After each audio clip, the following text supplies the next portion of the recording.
Oh, yeah. Hello, welcome. It's great to see all of you here for Pao Houa Her. I'm so excited to welcome you to this event. This is the first time we've partnered with San Jose Museum of Arts to host the Creative Minds series here at the SJSU Library. And we're just thrilled to have you here. A couple housekeeping announcements. This event's being live streamed on the main SJSU Facebook, LinkedIn, and on the SJMA YouTube, and there will be a recording available after the event. So part of the live streaming, this will be videotaped and it'll also be photographed. If you would not like to be photographed during the event, please raise your hand now so the folks who are doing the photographing can kind of steer clear of you. All right, great, thank you. And most importantly, thank you for joining us. I'm going to read our land acknowledgement. We would like to begin this program by recognizing that while we gather at San Jose State University, we're gathered on the ethno-historic tribal territory of the Tamiyan Ohlone, who are the direct ancestors of the lineages enrolled in the Muwekma Ohlone tribe and who were missionized into missions Santa Clara, San Jose, and Dolores. The lands on which San Jose State University is established was and continues to be of significance to the Muwekma Ohlone tribe. We also recognize that the ancestors of the Muwekma Ohlone constructed and maintained the 3 Bay Area missions. Our campus extends to the surrounding areas that held a tupantalk, a traditional roundhouse, which were once located at the historic Lope Inigo's land grant Rancho Posome y Positas de las Animas, Little Well of Souls, and also Marcelo Pio and Cristobal's land grant Rancho Listock, which were places of celebration and religious ceremonies, as well as nearby ancestral heritage shell mounds that served as the tribe's traditional cemetery sites and territorial monuments. San Jose State University also desires to honor the military service of the Muwekma men and women who have honorably served overseas during World War I, World War II, Korea, Vietnam, Desert Storm, Iraq, and who are still serving in the United States Armed Forces today. And I also want to tell you a little bit about the space we're in today. This space is the King Library Digital Humanities Center. It's a partnership between the San Jose State University Library, the San Jose Public Library, and San Jose State University's College of Humanities and the Arts. We've been open in this space since about fall 2024, so not very long. In the first year, we hosted about 120 events, most of them open to the public. We do things like workshops, technology workshops, AI literacy, how to build digital exhibits, how to build websites and digital projects. We're also available, I'm mostly available to consult with folks who are interested in digital work, and that includes folks from the public as well as folks from the university. And we're really trying to build out a digital humanities center that's different than what you might see at a lot of more research-focused universities. This is a public-focused space. We're focused on the idea that digital humanities or digital work or this connection between the digital and arts, digital and humanistic culture is really for everybody. A couple past and upcoming programs, just to give you a flavor of what we do here. This was Echoes of Expression was an augmented reality art exhibit curated by one of our student fellows, Maria Phuong Truong Vu. She's also collecting student art now that is showcased up on the 4th floor. We've got another event here called Translate San Jose. This is a College of Humanities and Arts event. And a couple other things coming up. You can learn to build simple websites from scratch. That's with me, if you'd like to learn that. We're going to have a Martin Luther King, part of the Black History Month programming, a VR presentation about Martin Luther King created by the Clever Lab, also up on the 4th floor of the library. And if you're into data science or data research, you can come to Introduction to RStudio. So we cover a lot here, just to give you a sense of what we're doing. And then, excuse me, that's the end of my welcome. So I'm going to leave you with Robin Treen, Manager of Special Projects and Community Partnerships at San Jose Museum of Art.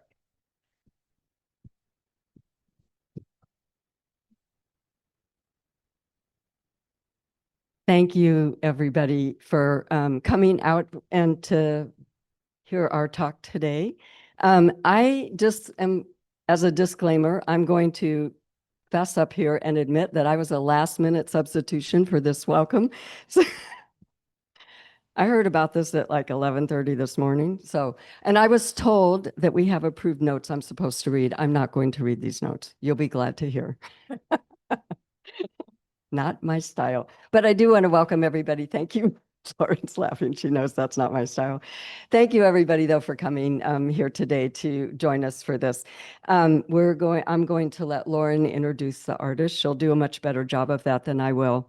But I do want to make a couple comments up front about this partnership. So people might be wondering why the museum is having a Creative Minds talk at the library instead of at the museum, which is what we usually do. And the reason is because this was part of our commitment to being a borderless museum and participating in the community here in San Jose. So when Pa wanted her work not just to be in the museum as a precious object, but to be part of the community, not just in the community, but part of the community. We formed this large partnership. So it was the San Jose Museum of Art, the SJSU King Library, the San Jose Downtown Association, Team San Jose, which is sort of our version of Conviz, and Mezcal Restaurant. And so these 5 organizations got together and figured out how to make a community-wide partnership. And we took Pa's work and we put it out into the community in different ways. So it is in digital format in some of those places, at the library here, for instance, at the convention center. And it is wheat pasted posters, which we did ourselves.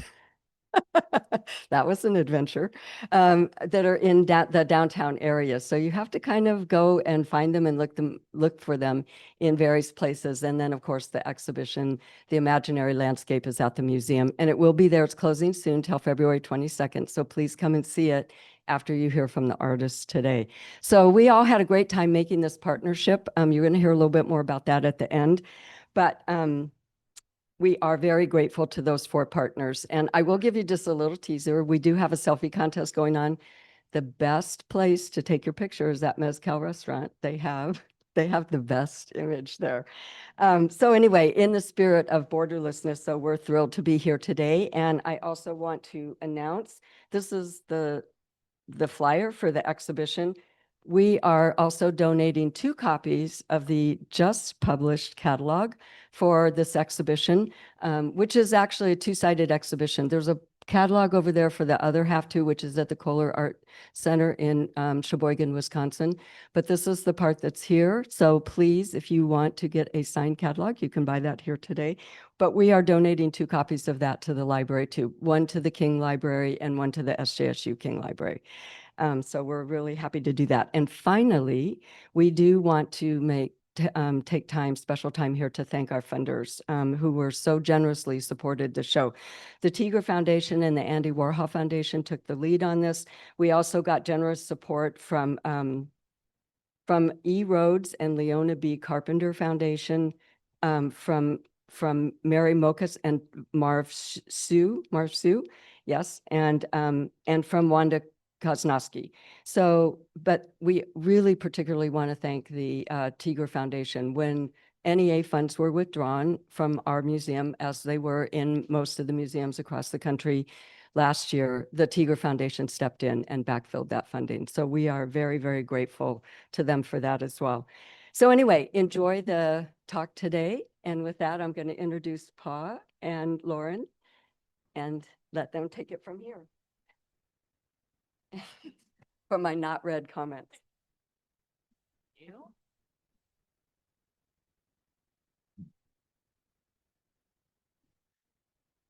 Thank you, everyone, for coming this afternoon.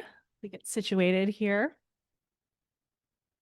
I'm Lauren Shell Dickens. I'm the chief curator at the San Jose Museum of Art, and I co-organized Pao Houa Her, the Imaginative Landscape, with Jody Throckmorton, who at the Kohler Art Center in Sheboygan. So it's really envisioned as a multi-sided exhibition We took one checklist of images, and they were concurrently on view here in San Jose and also in Sheboygan, Wisconsin. So we'll get into that a bit. This beautiful book that has just come out really traces the whole exhibition across both sites.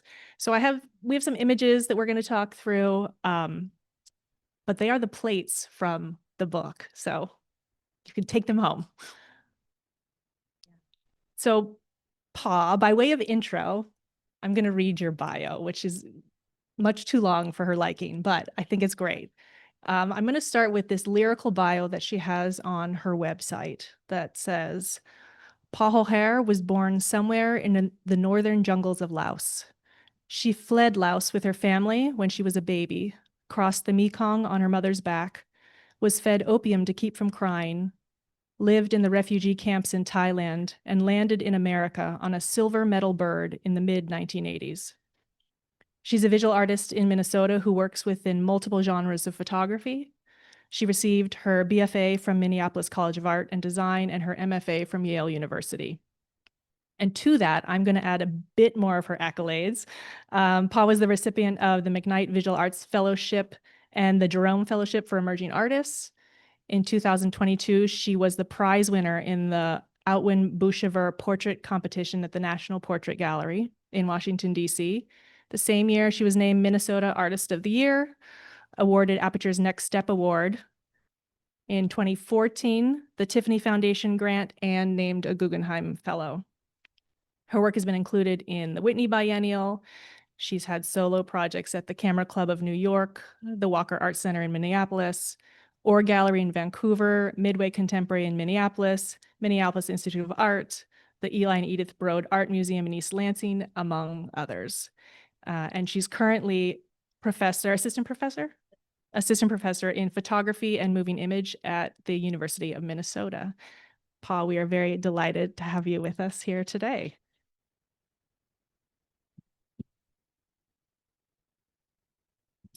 Thank you. I get really shy about all of that because I just think that that's like normal, right? And so thank you so much for reading that list off. That is why I started with that, because there's nothing about Pa's demeanor that would make you think she is so lauded, but she is. Her work is amazing. I want to start kind of a mundane question, but about your origin, asking about your origin story as an artist. When and why did you first pick up a camera? And then when did you know you were an artist? Okay, so I tell this story because I think it's like really much rooted in who I am as a daughter of Hmong refugee parents. My father died not that long ago, and about 3 weeks ago we had his funeral. And I tell this story to say that I've always known my father to be a lover of just the visual arts. He always had a camera with him, and he always loved recording everything that we did. Does he watch it back? No, but does he like recording? Absolutely. And when he was younger, what would happen is he would buy these cameras and these video recording devices, and he never learned English, and so he didn't know how to use them. And as his eldest daughter, and as somebody who went to school, I was always tasked with learning how to use the camera and the video recording device so that I could teach him. And so I think that like I learned to be a photographer, a visual artist, an artist by way of having to learn these things so I can teach my father. And so, I think that I've always loved photography because my father has always loved photography. And I can trace it back to him telling my sister and I these bedtime stories, and he would record these stories, and he would um, have them on cassette tapes for my sister and I, because him and my mother worked so much, and him and my mother were never home for my sister and I to tuck us in bed or to make sure that we showered. It was always somebody else that was like helping them with that. And as a way to make us feel connected, my dad would record these stories and my sister and I would play them right before we went to sleep, and we'd go to sleep with hearing these stories. And I say this to say that when my father died, we went back and, rummaged through all of his things, and these old stories on cassette tapes that he recorded were still very much there. And the video recordings that he made of us in the early 90s while we were opening up Christmas presents, were there. And, the last couple of months have been filled with just listening to his stories, digitalizing them, and then like watching these videos that he made as like a father often does, right? Whether it is, my sister and I dancing at the Hmong New Year, or, us at a spelling bee, he always made these recordings. And so my sister and I have this beautiful archive of us like growing up in the early 90s. And so I think that I've always wanted to be, photography came to me by way of my dad, is like the short answer to this. Yeah. I mean, I love how that story illustrates that you picked up the camera in service of your family, of your community, that it was you were equipped with, you spoke English, you could read English, with the skills to be able to use it to really to document your family and Hmong experiences, and how foundational that is for you as an artist and as a photographer. You went to Yale for your MFA, and as I understand, I mean, when I think about photographers in grad school, they carry their camera everywhere, they're shooting everyone, wherever they happen to be. As I understand it, you didn't really make photographs in New Haven. You always came home. Yeah. Yeah. So when I was at Yale, I think there's this history with Yale photographers in that they were always finding their subjects and whatever they wanted to make in, on the East Coast. And I found it really hard to make work. I think my first semester there, and even my first year there, was really hard for me because I was really trying to think about the environment that I was in, the communities that I was surrounding myself with. And if you know anything about Yale and how segregated Yale is, it's quite interesting, right? So, Yale is one of the, biggest employers of New Haven. New Haven also has one of the largest, like homicide rates, like per capita in like the United States, right? And so, um, and like Yale is this really privileged space, and if you are in the Yale borders, you have a ton of privilege and you can do a ton of things, and there's so many things for you to do.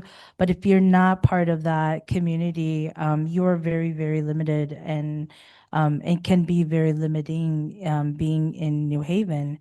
And I was always like really perplexed by that, I was really thinking about the kind of amount of privilege that I had, and then also like really thinking about like the community at Yale and how very little they knew of Hmong people. So at some point I felt like I was this sort of representative for Hmong people. I mean, you had really smart people going to the university, but the minute you tell them you're Hmong, they think you're Mongolian, and then you tell them you're Hmong and they ask you if you discovered, or if you like, is the Hmong being like, is that part of your identity?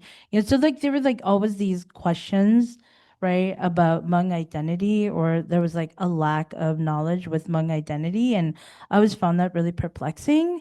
And so it was really hard to make work there because I was not part of that community. I really knew very little about the New England scene, and I'm not from there. And so it was really, really hard for me to make work. There was a moment where I was like, I need to go to Laos, and I hadn't been to Laos at all. And I remember Rob Storr, who is this really prolific art historian, but also at the time was the dean of the school. And I remember I had a studio visit with him, and I begged him to buy me a ticket to Laos because I couldn't afford a ticket to Laos. And he did. And I had this grand idea that I was going to go to Laos. I was going to like touch the soil, and then I was going to become one with Laos. And I was going to make all this amazing work, and I was going to bring it back, and it was going to be great. And I did that, but it was nothing like that. And it was really hard. And so I realized that like the community or the people who I needed to make work about, who I wanted to make work about, who I was really passionate about was back home in Minnesota. And so I often would, I would fly back home and have make work, and then fly back and would develop the work and would think about the work, and would have critiques. And so it was always this back and forth that happened. And so after graduate, easy for me to make a decision to come back home to Minnesota. And I think that was maybe one of the best decisions I've ever made in my entire life, because I don't think I would be able to make the kind of work that I made if I were not back in Minnesota, I mean, which very much gets to audience and who you're making your work for. This on the screen is one of your earlier series. Were you this is the Attention series. Were you in graduate school, or had you just finished? So it was my last semester of graduate school. I was coming back home very frequently, and I came back home for a weekend, and my dad obviously was like, there's this funeral that's happening. Do you want to go? And I said, sure. I went, and I brought my camera with me, as I always do. And when I went, I saw it was an uncle who had passed away, who had then served in the Vietnam War.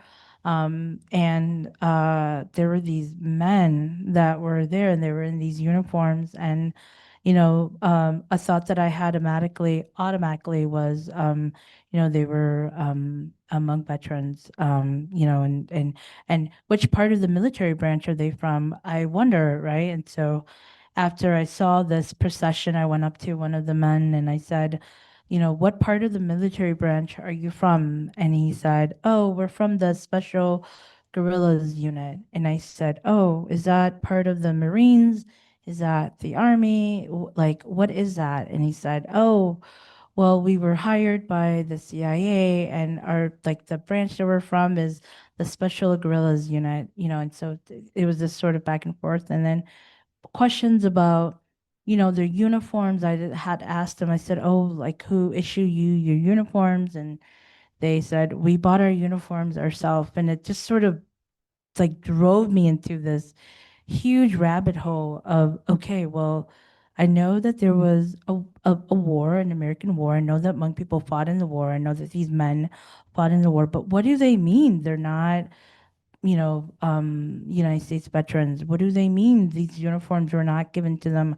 What do they mean that these pins were not given to them by the United States military? What do they mean by, by this? And so it was this sort of deep dive research that needed to happen in order for these photographs to be made. But then also, right after this, I had gone to, I was in Washington, D.C. I was looking and going through the National Portrait Gallery and seeing portraits of, Civil War veterans, of general, and there were these paintings and then these photographs that were made. And I was like really studying the photographs. And then I'd also gone to London and it was at the National Portrait Gallery in London and was looking at like these Renaissance paintings of captains and generals too. And I think it was by way of like thinking and studying the way in which these portraits were made that I realized that I wanted to make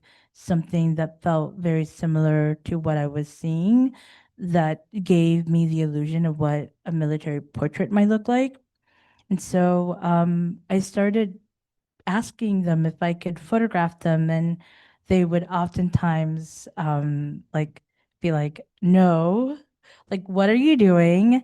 And I realized that like I needed my dad to help me, and so my dad would often call them and say, "I have this daughter, and she's a photographer, and she needs to make some photographs. And would it be okay if she came through and had a setup and you guys wear your uniforms and she can photograph you?" And oftentimes they would say, of course, they would love that, right? And so they would then allow me to go. And I would go and I would make a photograph of them for them. Because at that time in 2015, 2014, and in 2013, and even 2012, there weren't a lot of people making portraits or were allowing, was like asking them to like if they could be asking them to photograph them. And then it was trading this service. I was making portraits for them because they didn't have any military portraits, and I was also then saying, okay, if I make a portrait for you, can I make a portrait for myself? And I think I told you this earlier today during lunch, that in some ways the portraits itself become this body of work, but then like in the last couple of years they also serve as this like other thing too, right? A lot of these men are dying or have died, and the portraits sometimes serves as like funeral portraits for them because they oftentimes don't have a portrait of themselves in military uniform. And And I just want to jump in a second and clarify why they don't have that portrait. So these are men living in Laos who were recruited by the CIA to help with the war in Vietnam, but then were never officially recognized for their service. Yes. So yes, absolutely. Right. So we know that there was this war. Hmong people call them the American War. Americans might know them as the Vietnam War, but it was a civil war that happened between northern Vietnamese and southern Vietnamese. And the United States decided they were going to meddle in this civil war, and by way of doing that, they recruited Hmong people to help them clear this trail that ran from Thailand to Vietnam, called the Ho Chi Minh Trail. And it was the only trail that could be cleared so that the United States could then send in artillery and machinery so that, the northern Vietnamese can help fight southern Vietnamese fight. So they meddle in this way. And then when they realized that they weren't going to win, so just to back up a little bit, they asked this man, Vang Pao, who was a Thai Royal Army and fought in Indochina. And so they asked him to recruit Hmong men and boys to help them clear this trail. And so he did. He recruited Hmong men and boys to help him and the Americans fight. And when the Americans realized that they were not going to win this war, that they meddled themselves in, that they needed to pull out. And so they officially pulled out in 1975. But as we all know, there's an official pullout and wars continue to happen. And so Hmong people continue to be affected by this war, hence a huge refuge. This is the reason why there are Hmong refugees in the United States, in other parts of the different continents, right? And so this is because of the Vietnam War and a treaty that was signed. And so Hmong people started fleeing after 1975, all the way into the early 2000s. So these men were not recognized by the military. So No. their uniforms, they, Yeah, so they're not recognized by the United States military. They are actually considered allies of the United States military. It's just a sort of glorify word so that they don't have to pay into any of the veterans, right, that could be given to them, right? And so, like, I mean, this isn't a story that is unique to Hmong people, right? So we know that the United States have meddled in other wars, and we know that the United States have used other folks in different countries, and they've all continued to be allies of the United States. And so these men are not officially recognized by the United States government. Um, and because they're not recognized as veterans, they don't have any of the veterans' rights, and they don't, they can't do any of the veterans bill. And so, there's this sort of ongoing so push. They don't have uniforms. They didn't Yeah. have portraits. So they made them themselves. Absolutely, they do, right? So they, by way of going to Army surplus stores, by way of going onto eBay, by way of making their own medals, So for instance, like this man who has this, who's wearing this medal around his neck, that's actually a medal that,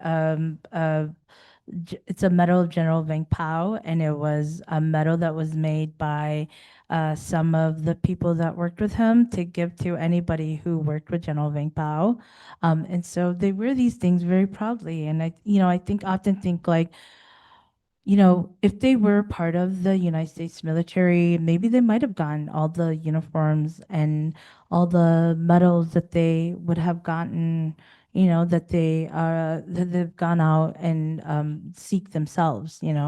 We'll never know, right? Because they're not part of the military, because the United States, military doesn't recognize them as veterans. And so yeah, I think about the resiliency of these Hmong men too, and the way in which the resiliency, and then the sort of desire to be recognized, right? The desire is like, I think, something that comes up in my work a lot, and it's this sort of the desire to be recognized by your own community, and then also the community at large, and from a community that has all but erased like Hmong people, and like the kind of service that Hmong people have given to Americans, and but specifically in the Vietnam War, we're like a small footnote in this war, right? And so I'm always really surprised and amazed at the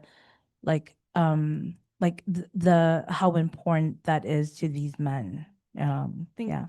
I mean, that's your work plays on recognition in so many different ways. So what you just described in taking these pictures, that you would take one for them and then you would take one for you, it's very much about finding recognition in their own community. But then you also are an artist who works in museums, so sort of a representing Hmong experience for non-Hmong audiences as well. This show. So in Sheboygan, which I don't know if any of you were able to visit, but in Sheboygan, the work was primarily spread out in the town of Sheboygan. So there's at the Kohler Art Center, there was a very small installation in the gallery, but then most of the work was in places of Hmong gathering. So in bars, in restaurants, lawn signs. This is an image. So this is an installation with the fireplace. This is at the Hmong Mutual Assistance Society Yeah. Association. Association. This is an image from that same installation where your work is integrated like with the plaques and Yeah. event notices that are there. Can you talk a little bit about kind of integrating your work within Hmong community as exists, and how you do that? Yeah. So I go back and talk about the first time we met? Sure. Okay. So I think the first time we met was in 2023, maybe. Yeah. I am not good with years. I don't know. 2023. And I think you and Jody had come to my studio and we were talking about like thinking about what an exhibition would look like. And I think I was really interested in this idea of access. And the reason why I was really interested in this idea of access was because I had made these, I didn't have money to make light boxes. And so there was an organization that said, we want to put some work up. We want to put some of your work up. Are you interested? It would be like in the public. And I said, okay, but like, can I like think about like do they need to be in like these traditional forms like of like imagery? And they said no, you can actually think about what you want. And I said, oh, okay, I want light boxes because I didn't have enough money to make light boxes. And so the organization was like, great. So I had these light boxes that was up at a Hmong town market dining hall. And so here these light boxes live. There were these conversations about whether or not we were going to make them we were going to say do not touch. We're going to like rope them off, if we were going to hang them in a way that prevented people from touching them. And I said, you know what, like let them like let's that's fine. Let people touch them.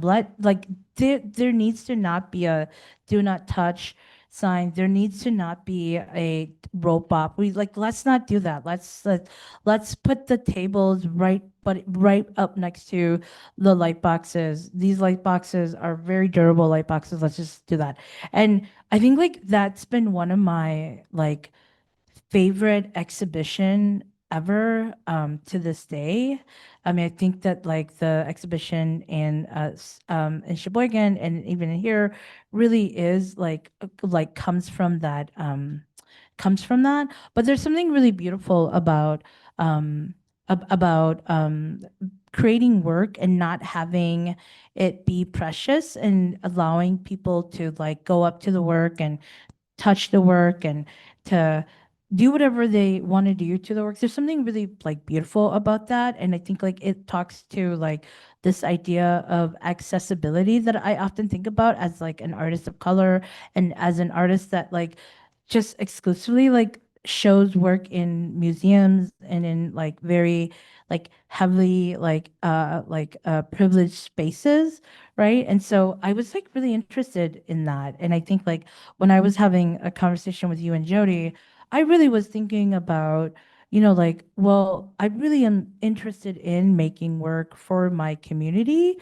But like also I know the realities of my community and how like the arts and how these spaces that I'm interested in having the work be in can hinder them from like coming. And so what are the different ways in which like people can access the work, right? And so that was like a big question that we had. And then also thinking about like these different places too, like San Jose is very different from Sheboygan. Sheboygan has like 50,000 people living in its town, but also like 10,000 of the 50,000 people are Hmong people. And, although the Kohler Art Center has a really great relationship with the Hmong community that's there, access to the Kohler Art Center also is very limiting and limited too, right? And so um, I was thinking about that. I was thinking about San Jose and the community that is here in San Jose.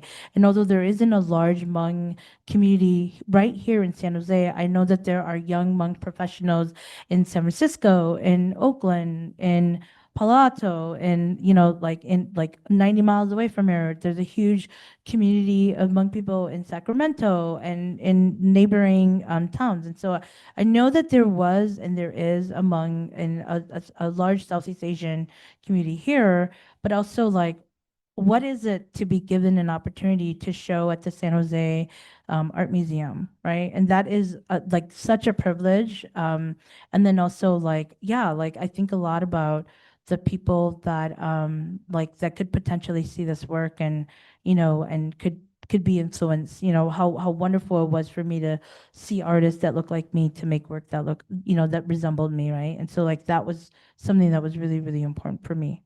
But this very specifically, the Hmong,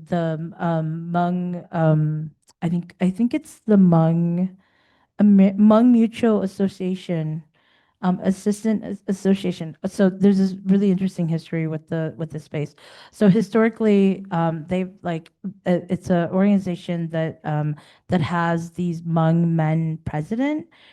For like as long as like the like it, in the like the building's like inception, and so there's only ever been one Hmong woman president, and that one Hmong woman president like has never, they have this plaque of like in this like images of Hmong men, right? That Hmong presidents that are like on top of this window, and so the Hmong woman president uh, did, for whatever reason, her picture is not up there.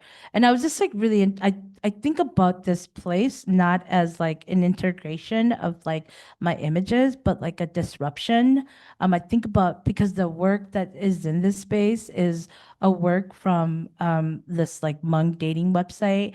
And I'm really interested in the ways in which like Hmong men go about Hmong girls in Laos. And that was like a body of work that was made in like 2015. And so I was like really interested in this, like in the way in which these Hmong girls were approached by Hmong men and this dating website, right? And so I was like, I want to disrupt the place.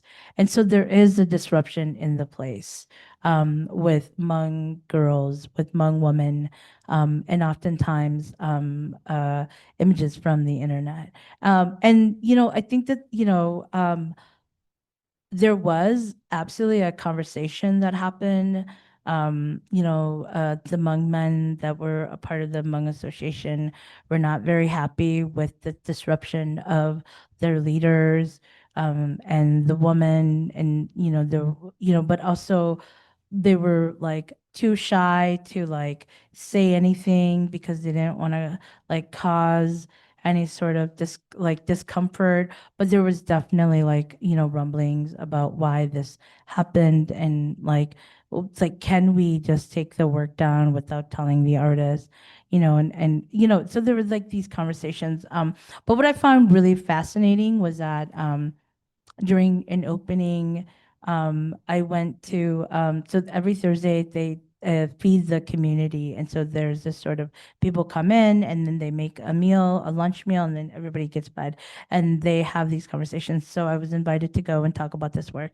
And I was telling them about my fascination with this dating website and the girls that I found on this dating website. And I was telling them the story about my uncle who had found a girl friend from this dating website, and who was like having this conversation with her and then dating her, and then ultimately it was like catfished by her.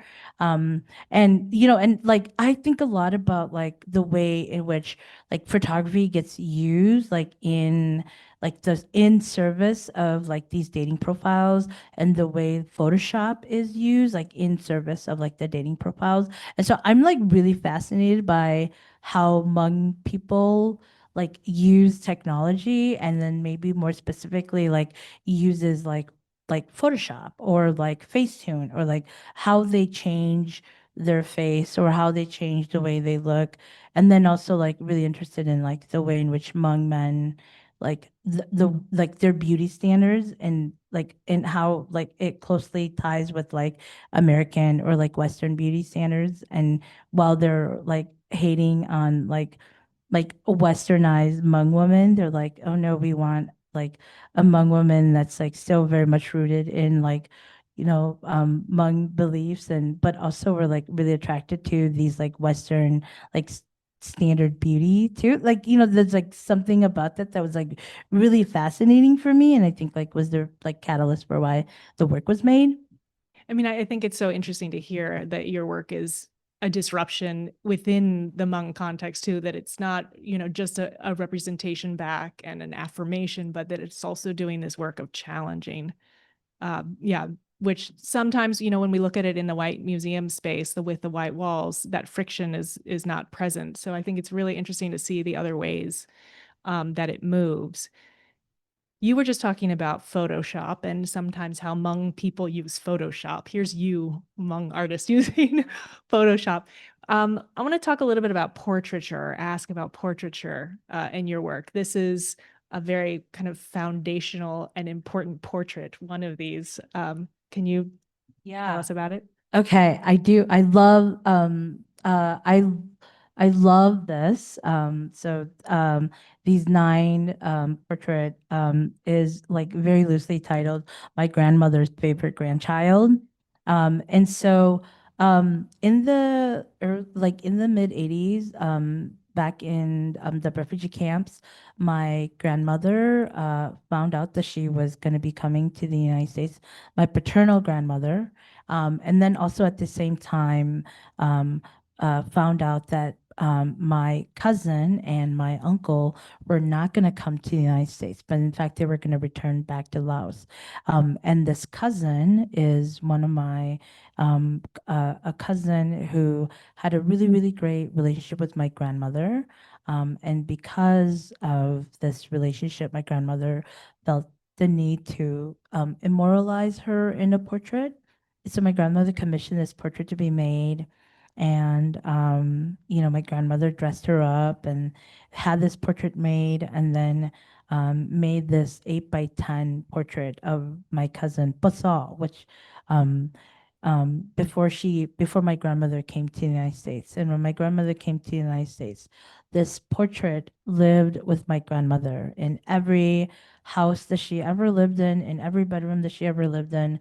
And so shortly after she came to the United States, she had a stroke and, just declined from there. But she lived with my dad, and this was the only portrait that would lived in her bedroom.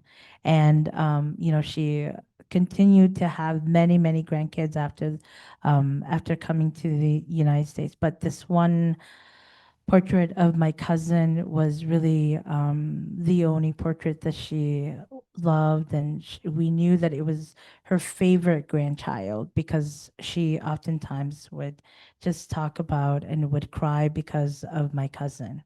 And so when my grandmother died in 2011, I asked my father if I could keep this portrait. My father was going to toss it. And he said, sure, you can have it. And so, He was going to throw it away. yes, Sorry, I mean, never- yes, he was going to throw it away. It had no meaning to him. And had no meaning to my mom or my siblings. But I was like, I want to keep this portrait. And so my dad was like, yeah, you can have it. I took it. And back in 2017, it was at my house, and we had a Thanksgiving, and all my cousins came over, and my girl cousins were like, "Why do you have this portrait?" And I was like, I love it. It's just like such a beautiful portrait, and I love it." And I jokingly said, they were here for Thanksgiving, and I jokingly said, you know what, like I'll make all of us like her favorite grandchild. And they were like, whatever. And so I took all of their pictures, and then I Photoshop all of our faces into my cousin's head. And so if you look at the images, they're all different, like they all have different facial features. And so we all became my grandmother's favorite grandchild. And so what I did was for Christmas, I made an 8x10, put it in a frame and gave it to them. And so everybody became my grandmother's favorite grandchild. And so, I think a lot about the history of photography, also really thinking about like technology that photography uses.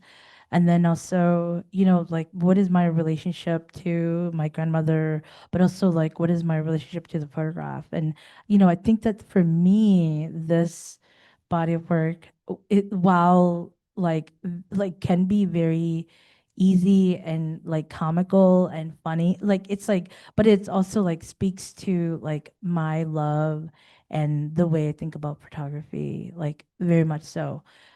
What's funny is that my cousin, who is still very much alive but lives in Laos, has never ever seen this image. And she and I are friends on Facebook. And I think when my monograph from Aperture came out, that image was the image that I had used to just tell my friends that there's this book coming out. And my cousin messaged me and she calls me Hua and she goes, "What is that? Is that a picture of me?" And I said, "Yes, that is a picture of me. Do you remember getting it made in the refugee camps in Thailand?" And she was like, "I have a memory of it, but I don't remember." And I said, "Yes, this is a picture of you. Grandma had it for all the years that grandma's lived, and now I have it." And so she asked me for like a digital copy. So I sent her a digital copy, but she just like did not know that this picture existed. And I just I think about that too, right? Like my grandmother held on to this image, and this image for her was like this precious thing that she had of my cousin, who she then had very little relationship with after coming to the United States. But it was an image that she held really near and dear to her heart. And then also like thinking about my cousin who like has no memory of making this image, who then can recognize herself and say, okay, like, why am I in this photograph? Like, I have no memory of this photograph. And so there's that. And I think you and I talked about photography in the refugee camps, and like thinking about the ways in which like and the purpose that these photographs then serve too, right? Like it's a way to memorize people, but then also it's a way to say, okay, like this is going to be the only thing I have to remember you by, because there's going to be a point where we're going to separate. We're never going to see, we might not ever see each other again. And so I think a lot about that as like this, like the beginning of a separation. And what you did though, it's funny, you put all of your Girl cousin. cousins' faces on it because y'all want to be the favorite. But it's also pushing back against the way, I guess, memory gets solidified. So there's a lot in your work around the camera and what it can access and what it can't. This, click to this one, this Pictures of Paradise series is very much being about what the camera can and cannot access. So maybe you could tell us kind of the story of these. And you can't tell in the images, but they are lenticulars. So we will get to that. Yeah. But is this your first trip to Laos with your family? Yeah. So back in 2022, my parents have always talked about this trip that they wanted to make with all their kids. And my mom and dad often talked about the hardship that existed for them in Laos, and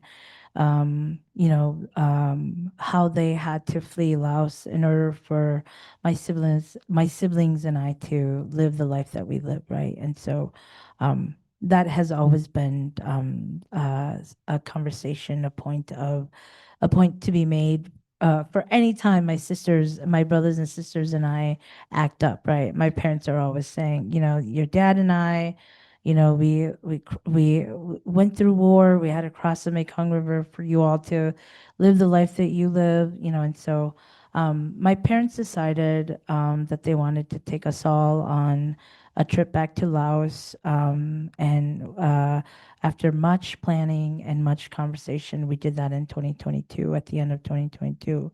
And when we went to Laos, my dad decided that he was going to take my siblings and I on this retrace where he fled into the jungles from the village that he lived during the war, and where he and my mother and my grandmother and my family hid in the war. And so my parents took us on this tract from northern Laos all the way down to the middle of Laos, and then over to Thailand. And my dad would often talk about these jungle spaces as backdrops for these lives that continue to happen, right? Because when you flee war and when you hide in the jungle, you just don't hide in the jungle. You have to continue with your life, because sometimes you're hiding in the jungle for months and years, and so these lives continue to happen. So oftentimes my dad would talk about how the jungle served as a place for people to be married, for kids to be born, for people to die, and so there was this sort of often thought about these places as backdrops for these lives that continue to happen. And so I started photographing these jungle spaces. Um, and I went back again and photographed, continued the route that my dad had mapped out for me. And yeah, I made this work, and I was really thinking about um, the photograph as sort of this photograph, but also like what other materials and how can I make the work so that people can activate the photographs, right? And then materials become really important. The lenticular aspect of it, this sort of 3D image on a 2D plane, for me becomes really, really important, and I think helps activate the images in a way. Yeah, so as lenticulars, so they're these images that are almost holographic, where you have to kind of walk back and forth in front of them to sort of see them shift around. And as a viewer, you're looking at a jungle scape. So you move your head to try to see around the leaf to sort of try to access what's behind it. And I think for me as a viewer, that I do that. I move. I think I will be able to see, and therefore, have some access or understanding into what happened in the jungle. And because of the way you're using the technology, it really denies that. It doesn't kind of open up and reveal at all, which is within a history of, photography is very counter to how we think about landscapes or traditions of Western landscape photography or something, where the landscape stretches out before you in the great American West, and everything that your eye touches you can control and conquer. So really playing with these histories in a really interesting way. In the gallery, we have the pictures of Paradise work right next to the Mount Shasta work, which is very much in the tradition, speaking to these traditions of Western landscape photography. That's how I approach it, and that's kind of the conversation within the two installations is that in Sheboygan, it's very much around thinking about Hmong experiences and Hmong communities, and then in the art in the museum, we are also engaging with these histories of picture making.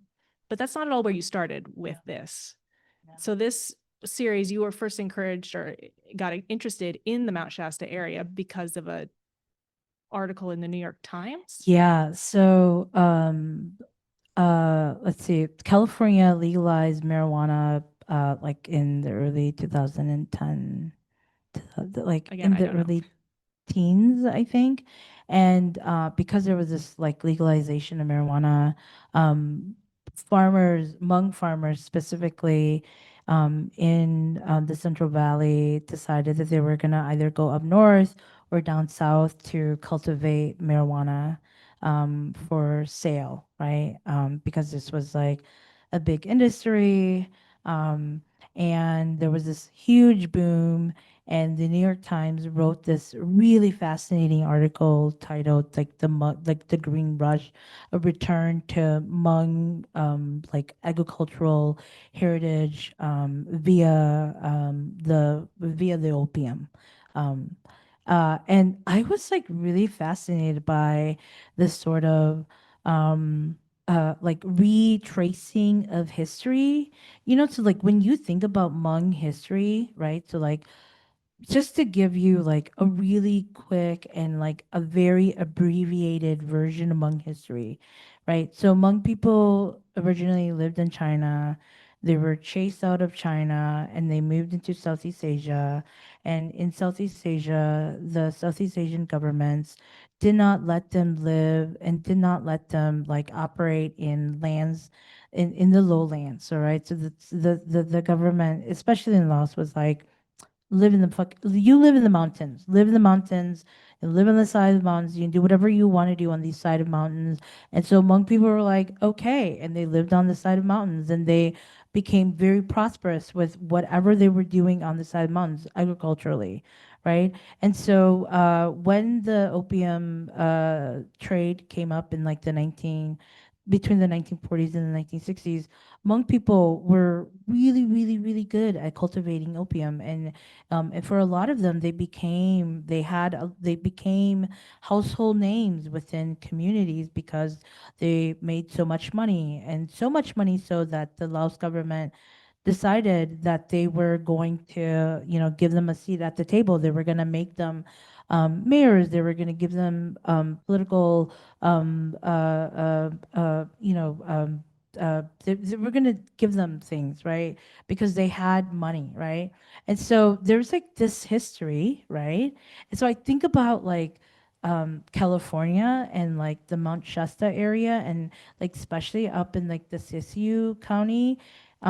Historically that space has always been like a marijuana haven, and it wasn't until like 2000 and like in the 2010s, there was this Hmong man who went up to Oregon and came back down, stopped in this small town by the Mount Shasta, and realized that there was this huge acre. They were selling this huge subdivision. There was like a 200-acre subdivision that they were selling, and it was really inexpensive. He bought the subdivision.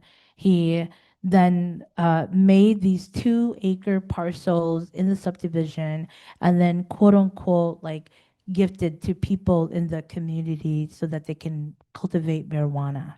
And he pretty much uh like like revive this town in this region, right? Not that far from Weed. He like revived this town, but because there was so much resistance to the Hmong people or the Southeast Asian people that were like going up and like farming, the local government like refused to to turn the paperwork, to have the paperwork be bilingual, so that Hmong people can then apply for rezoning rights, so that they can then have, they can like have their residents up there. There's all this hardship, and I think about that in relationship to like the history of Hmong people, and like the sort of like the resiliency that needs to happen, and how resilient Hmong people were up there, and like, for the first time, people were like millionaires, right? And they had so much money, they didn't know what to do with their money, right? And so, but also like doing it very illegally too. And so, I think about that in relationship to like the history of Hmong people. I think about that in relationship to the history of the opium, cultivation that exists like within Hmong history. And I think like for me, this work is like, yes, it is very much about like the Hmong history, but also I'm really interested in like the history of this land. It used to be called the state of Jefferson because at some point, like the group that was like up in Northern California decided that they were going to create their own state, and they were going to like separate from the Californians, right? And so they were calling themselves like the state of Jefferson, and there's like a group of militias that are up there, and like the Hmong people that are there, they have to contend with like the white supremacy that exists in that area. And so like there's like all of this, and then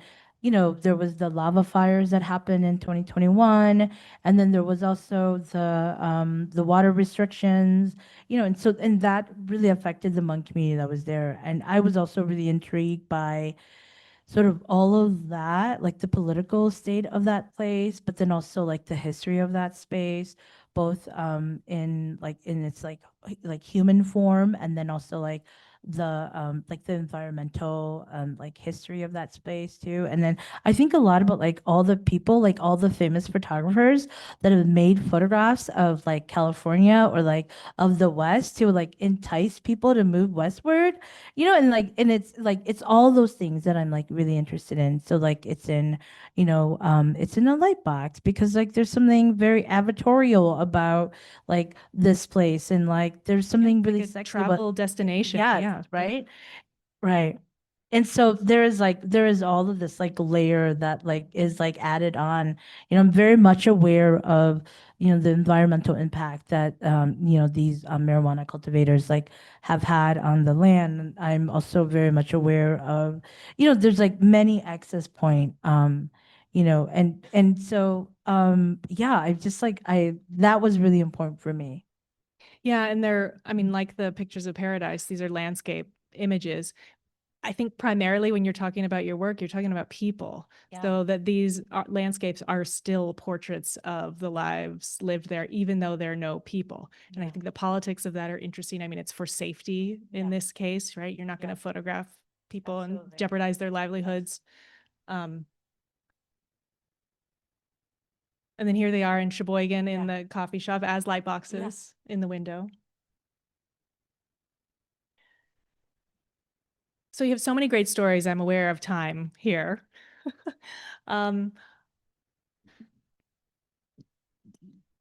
These are some more images In a courthouse. in the courthouse in Sheboygan, which are images from both a series called After the Fall of Mongtibcha and also the beginnings of the Imaginative Landscape. So the imaginative, you mentioned earlier that when you first went to Laos, you had this idea of what it was going to be, and then it was not that. So the Imaginative Landscape, well, the term you got from a book about Christopher Columbus, and the Valerie Flint is the author. She's a medievalist, and she's writing about how his sort of medieval beliefs are so embedded in how he sees the world that it completely shapes reality as he understands it. So this really, there's no separation between fact and fiction. It just doesn't work like that. And so that was sort of the jumping off point. But I'm super interested in the fact that you started that series in I guess photographing, making photographs of your grandmother's ideal of Laos. Yeah. So to start this off, like Hmong people don't have a country. And so, and I think it's always been the wish of Hmong elders to have a country, right? Like we want our Hmong elders, our Hmong parents want a country that they can call their own Hmong country. And there's been many attempts within the Hmong community to sort of create a Hmong country, whether it is by way of a Hmong man swindling Hmong elders to say that he's working with the United States, with the White House and with the UN to buy northern Laos so that he can have a country for Hmong people, or by way of like creating and buying spaces here in California and in like like in Oklahoma and in like North Carolina. There are these like uh land that has been bought by the Hmong community and are actively like Hmong people are actively trying to like make this like their own like Hmong community space, right? And so I think that I've always been really interested in thinking about what a Hmong homeland could look like and what it is and how it like lives. And I think like there is a sort of ideal, and I think about the ideal in terms of my grandmother, my paternal grandmother, who I've always had a really great relationship with, who often oftentimes, like, I would say, you know, how was it like in Laos? And like, what was dating like in Laos? And how was going to the garden? And she would like tell me these stories. And these stories, for me, in my head, would be these elaborate stories of how she managed to, like, you know, to go through the jungle without getting eaten by tigers, you know, or, you know, she would meet, men along the way who then walk with her to the garden, and her garden, like she talked about like going to the garden, and these gardens would be like, you know, half a day's walk or something, you know, right? So like I have this like idea of what Laos is by way of like her like talking to me about like what her life was like. And what I realized too is that like her idea of Laos is not the reality of like what Laos is like right now and what Laos was like in like 2011 and 2012 when I was like going back there for the very first time. And so I was really imagining this Laos that like did not exist.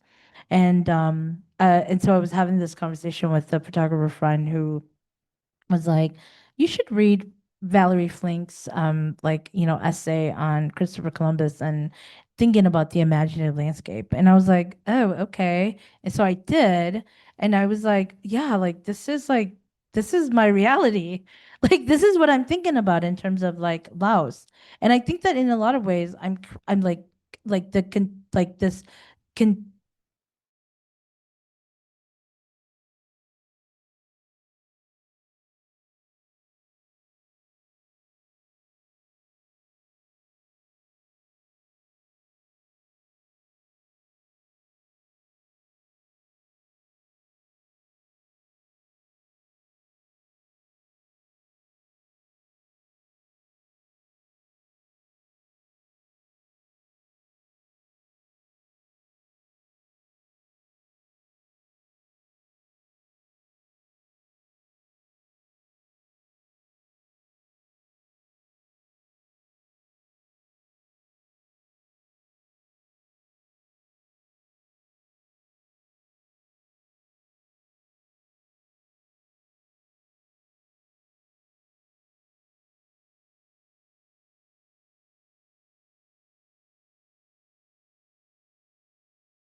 and I can't click anymore, but we're gonna, there, because I wanted to show Mezcal, the image of Mezcal.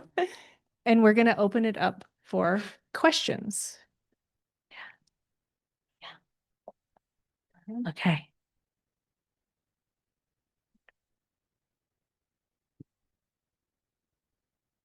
Hi, thank you for being with us tonight. As mentioned, your work seems to not only represent, but also critique or challenge the community that you come from. I'm curious about the soldiers, the Hmong soldiers' work, and if there's a critique there, and what exactly is the critique? And then more broadly, what's next for you? What's the idea that seems to captivate you? You know, to the Hmong veterans' work, was really hard in like there were like many aspects of it that was hard, you know. I started making that work in 2011, and as you all know, in like 2015, President Obama signed on to this Stolen Valors like federal, like this law was enacted, right? The Stolen Valors law. And the Stolen Valor law states that there are like people cannot use the military for monetary gains. And these Hmong men were really afraid that they were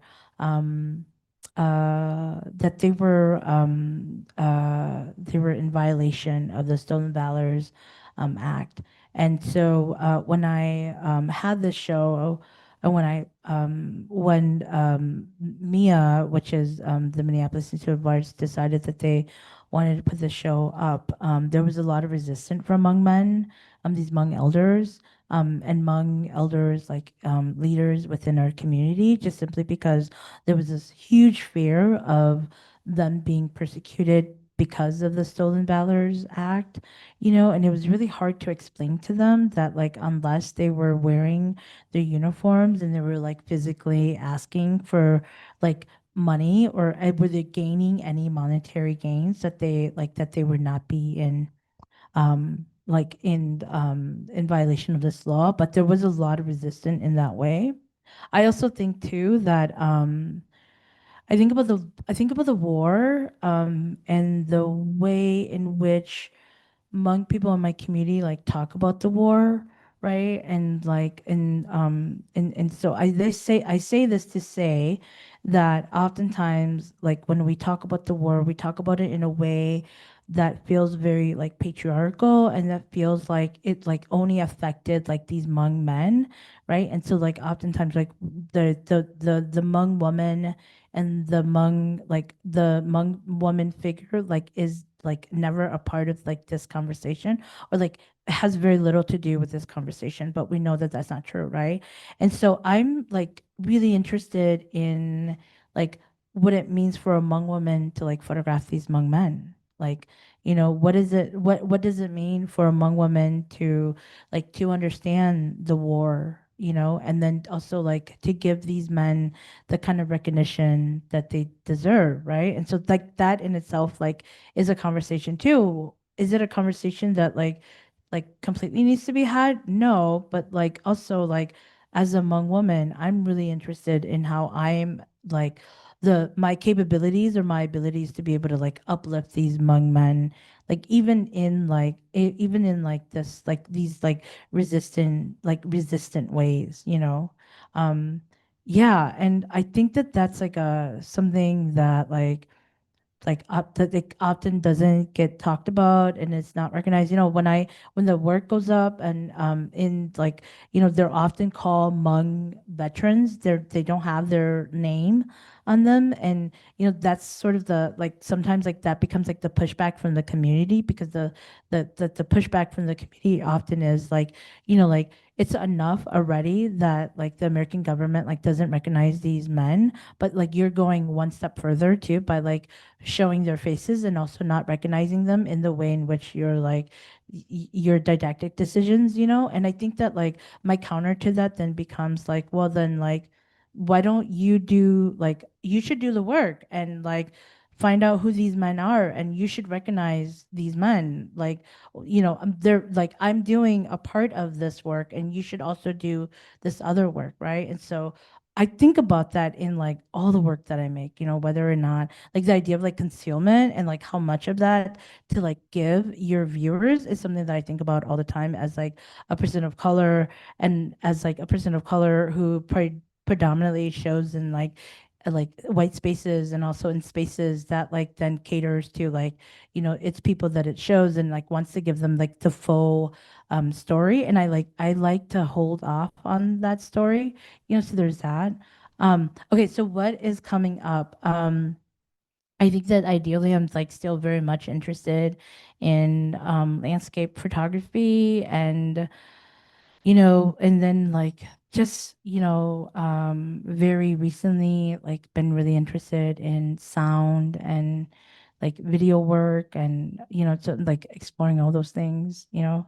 I wish there was like something like concrete I can be like, no, I'm working on this project, you know, but there like it's like a confluence of things, but that's always been how like I like make things as an artist, you know, like I like thinking about like 20,000 other things and you know whatever is I'm doing whatever decision I'm making to work on today is might be like the thing that comes up or might be a different thing. I don't know. So, yeah.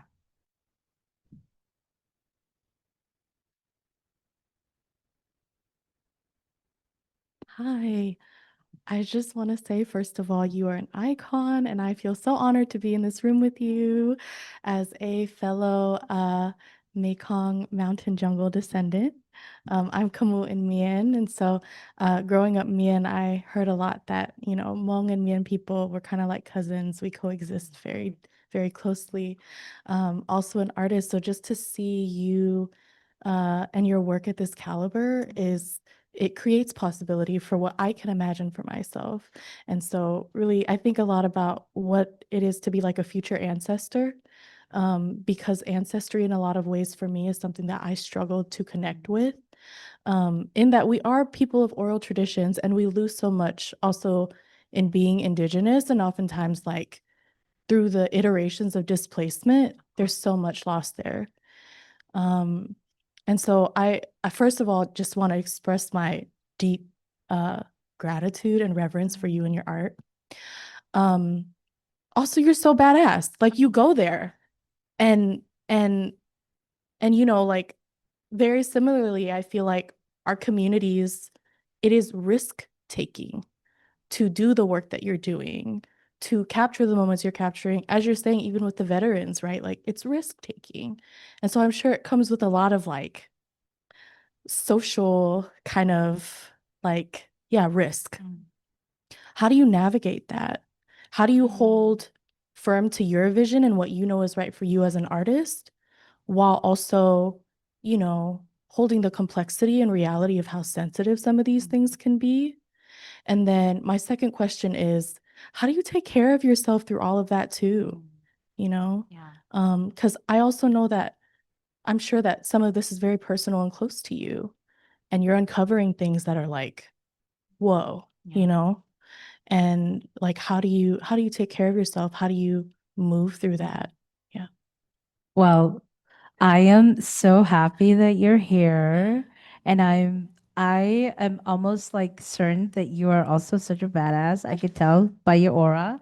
And so like I just want to say thank you so much for coming and for being here. You know, I think that it's I make this work so that like so that you know that you can also make this work and that you can exist in these spaces, you know, and that I think that that's really, really important.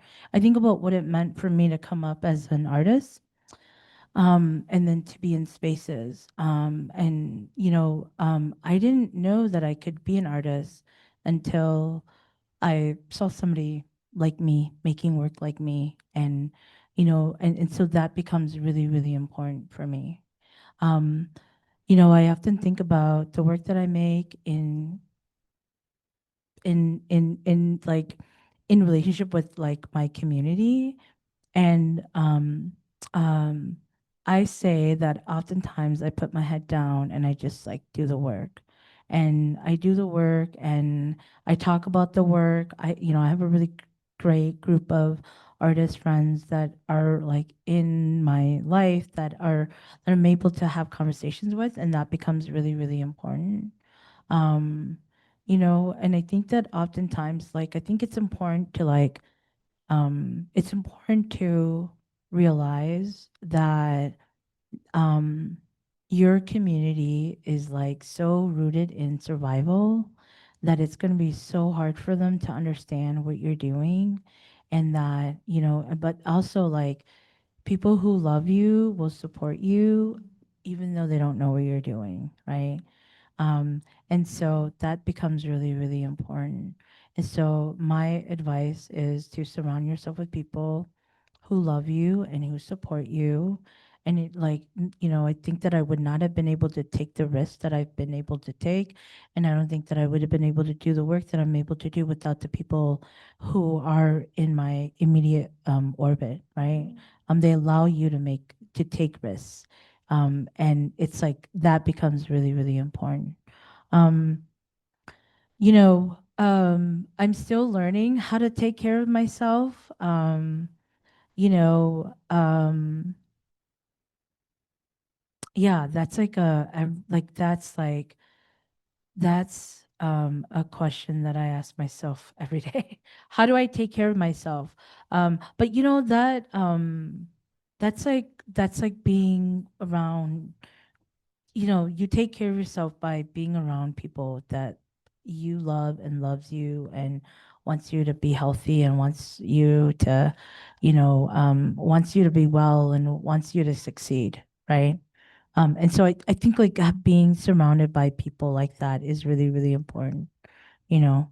Um, and so yeah, surround yourself with people and like make whatever you want to make. And I teach at the university and I tell my students all the time, you should make whatever you want to make, and you don't have to show it to anybody. And like that's okay because you made it. And like you should never stop yourself from making. You can stop yourself from showing people things, and that's okay to stop yourself from showing people things because you've made it. There's going to be another point in later down in your life where you might be okay with showing somebody something that you made, but you should never stop yourself from making. You should always be making, and you can decide when you want to show.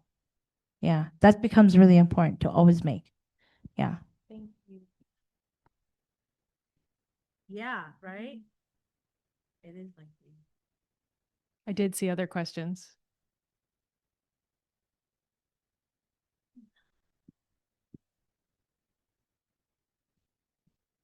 Thank you. This was wonderful. And I was so nervous at the beginning. I forgot to say how much we've loved having your work in the library for this past many months.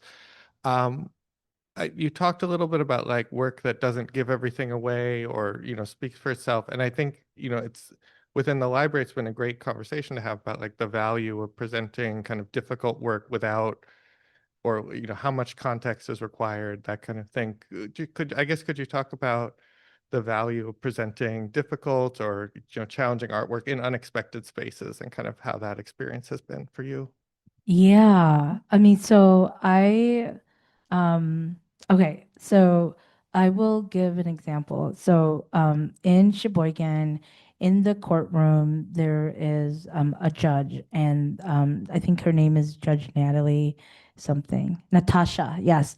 And she's a judge in Sheboygan, and she has these like bodies. She has this very specific body of work titled "After the Fall of Mong Techa," and it's these women who are then photographed in front of a makeshift jungle space, and the body of work talks about this Hmong man who swindled these Hmong elders, and I was really interested in like the swindling and whether or not I could swindle people into believing that the photographs that I was making are actually these portrait studios or studio portrait work, right?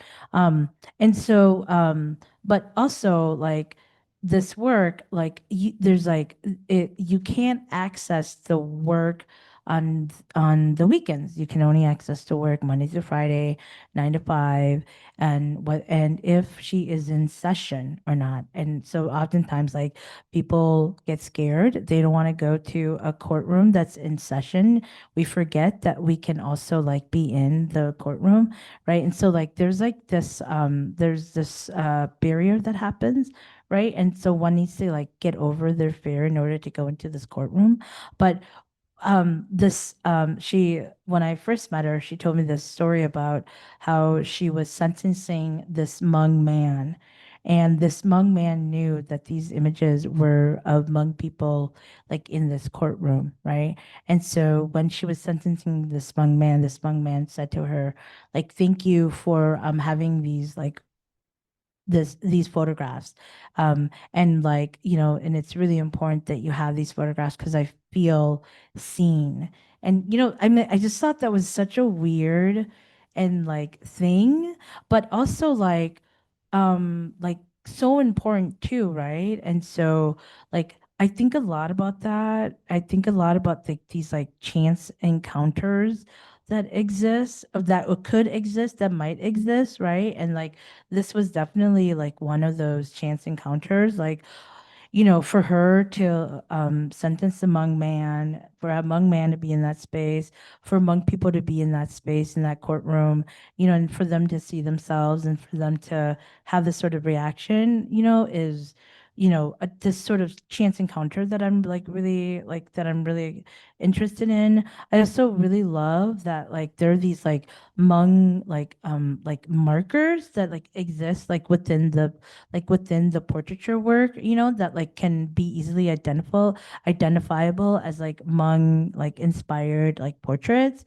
you know, and so, you know, I mean, I can go on and on about this, like the history of Hmong photography, and as it like, you know, as it relates to like Hmong studio work was like from like from the French when they colonized Laos in like the 1920s, and you know, and go on and on. But it's these markers that are like identifiable like within the Hmong community, and then also like Southeast Asian community too, with regards to like portraiture work. And yeah. And so like it's like this, like if you know, you know, and if you don't know, you can do more research and know. But like, you know, that's like part of the concealment that I think like becomes really important for me. Yeah.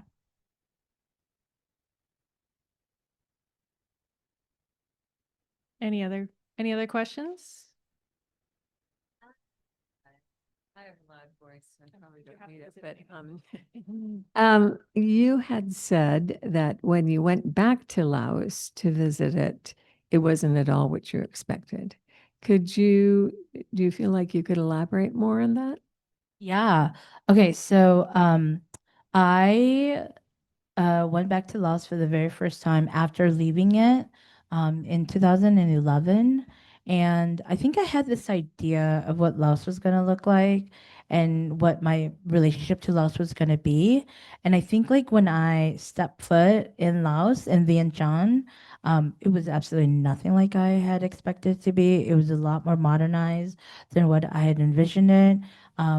You know, it was, you know, people were not living in remote areas of Laos. They were living in towns that have been set up, you know, so it was like that sort of, I was not ready for that. Like the ways in which like the West had influenced and had infiltrated Laos was like very different for me, you know, so it was like these like different ways of like entering Laos that I was not expecting, right? Everybody had a cell phone, you know, people were living in homes that had electricity.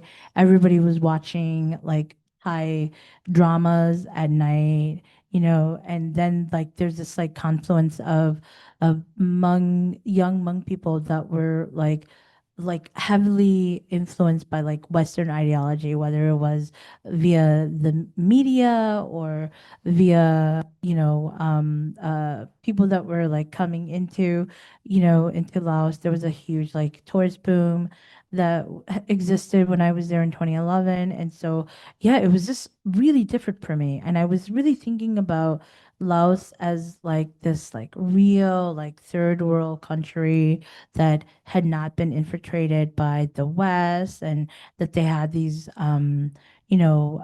still very traditional ways of thinking. There was nothing like that for me at all. Yeah.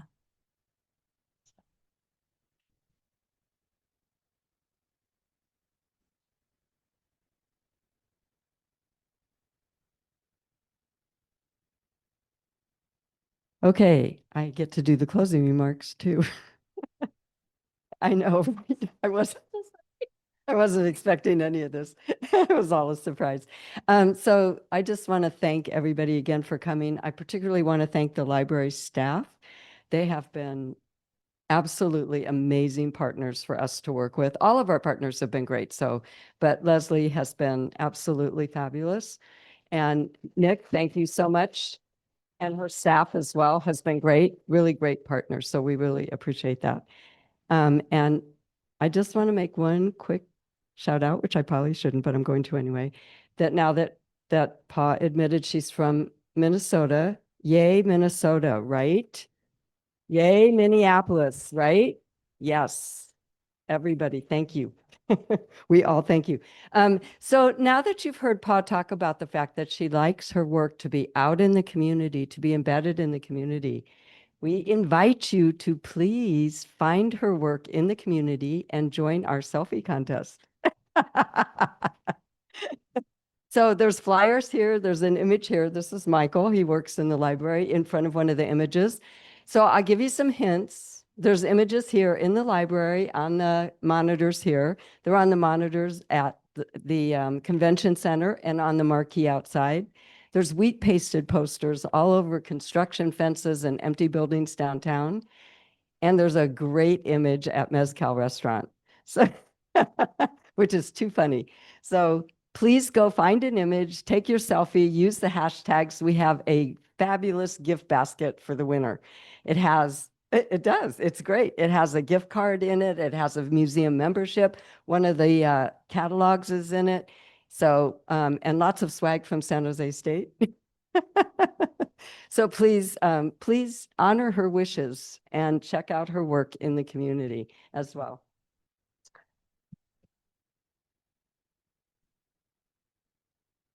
And we just want to remind everybody again, we're open till 9 o'clock tonight. So now that you've heard about the work, if you want to go look at it, please do. The San Jose Museum of Art is always free for anybody with an SJSU ID. So please come and visit us. We're 4 blocks down San Fernando Street. And we're open till 9 tonight. And I think that's it. There's our address. Thank you so much, everybody. Can I just, okay, thank you everybody for coming. I just want to say thank you, because it is like such a privilege for me, the artist. Anytime I'm able to like talk about my practice in front of a group of people, it is such a privilege. And so I just want to say thank you so much for sitting and listening to me talk about my practice. And I really appreciate you being here. And yes, please go and pay a visit to the San Jose Art Museum. They have a really, really great exhibition downstairs and upstairs too. So, Yes. yeah. And before you do that, come and get your book signed.